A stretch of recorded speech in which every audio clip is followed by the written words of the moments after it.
How do you get in fighting condition? Meaning strength, endurance, and stamina. Conditioning. How do we condition in boxing? Simply put, if you want to be a good boxer, you have to train boxing, correct? Not weightlifting, which you should be weightlifting, but the main focus should be training boxing. What does that include? Now, training boxing and conditioning for boxing obviously includes the heavy bag, double end bag, speed bag, sparring, weightlifting, sprinting, jogging, and many other modalities. But the best, like I said, is to make it as realistic as possible. So what do I mean? One of the best conditioning exercises that you can do starting today is jump roping. Jump rope has many benefits besides the cardiovascular system, but the way I want you to use that jump rope is to do skip roping, because skip roping emulates an actual boxing match, the way you are going to fight. This is jump roping. You jump like this, right? Up, down, up, down, up, down. This is skip roping, right? Like this. 1 foot, 1 foot, 1 foot, 1 foot. The same way when you're boxing, right? And you're going back and forth. Boom, right?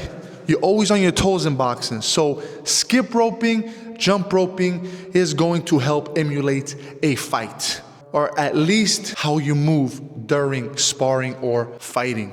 Another way to condition in boxing is to do plyometrics. A lot of people, they don't even know what plyometrics means. Now, plyometrics means exercises, jumping, shifting, quick moves, being explosive basically. So instead of doing a regular push-up, you'll do a clapping push-up. You go down and you clap, you come up. Or you explode. You explode on the way up and you fly a little bit off the ground and then down again. That's an example of a plyometric exercise, a plyometric push-up. Same with the squats. Instead of squatting up and down, you squat, jump squats. This is considered plyometrics. Plyometrics are also going to emulate a fight. Why and how? Why? Because in boxing, you're relaxed, and then at times it is not just high intensity, but also you are creating force at the end of an exercise, which is the same in boxing. So you're relaxed, and at the end of the punch, you create force, you tense up, which is similar. Another way, obviously the bag, okay? But a lot of people, they punch the bag incorrectly. And I've made videos on my Instagram explaining what punching incorrectly is. But one example of punching incorrectly, and I see this with a lot of beginners, they'll punch the bag and be stable. They'll be still on the bag. They'll punch and they'll be in one position. Guys, if you're punching the bag, make it as realistic as possible. What do I mean? You punch and you move. You punch and you move. Throw your combo and move. Move your head. Move your legs, block, catch the punches, catch the imaginary punches. Yes, you have to imagine that the bag is punching back. That's the only way you're going to get good in boxing. Even in shadow boxing, you have to imagine there is an opponent punching you back. You're rolling, right? That's why you see a lot of people that shadow box. They're moving. Sometimes people shadow box on their defense. They just work in their rolls, their head rolls, their slips, their steps, right? Their angles. They're not even punching. Shadow boxing is also an amazing modality to condition your body. Now, weightlifting. If you're going to weightlift, which I'm a big advocate of weightlifting, and a lot of people have this myth in their head that weightlifting is bad for boxing. Big myth. If that was the case, I would be cheeks.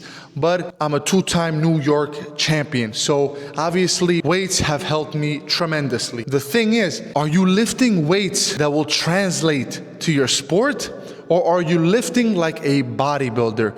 A bodybuilder will focus on isolated exercises such as bicep curls, tricep extension, lateral shoulder raises, etc., which is smaller muscles, isolating specific muscles. For boxing, this is useless. Why? Because in boxing, you're using your full body at all times. You're always either moving your legs and your head at the same time, or you're moving and punching, or you're punching and moving your torso. So your whole body is at works when you're boxing. So we want to do things that are going to be as close as to boxing as possible. So if in boxing we use our whole body, the best split in simple terms would be full body splits. A full body weightlifting split. 2 times 3 maximum in a week. Because if you are sore after weightlifting, then that's going to make you slower while training in boxing, or you will not be so energized, because if you're sore, you can't really perform the way you want to perform. So there you have to figure out your own body. Nobody can fix a program for you. You have to experiment. I've been experimenting for 15 plus years, and I found the blueprint for me and for many other people that I've coached and helped. But for you, it could be something different, but it's usually not. It's usually a specific way to do the same program. Sometimes somebody may need more volume,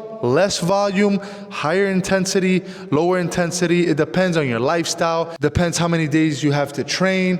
There's a lot of things that play a role, and also what supplements you take. Very important. And last but not least, the best conditioning for boxing besides sparring, okay, because sparring is tip top. You need to be sparring, and I do not recommend heavy sparring. And if you do heavy, hard sparring, go to the body heavy and hard, and to the head, you will go 40 to 50% because you need your brain cells. But the last place is sprinting. Sprinting gets the high conditioning award. Why? Because sprinting is a multi-muscle exercise. As you're sprinting, you're even working your arms, believe it or not, right? Because if you actually sprint with all your might, you're using your full body, your core, your arms, your back, your quads, your calves, and especially your hamstrings and glutes. And in boxing and in many sports, an underrated muscle, funny enough, are the glutes, your ass cheeks, okay? Your glutes play a major role in movement when you're moving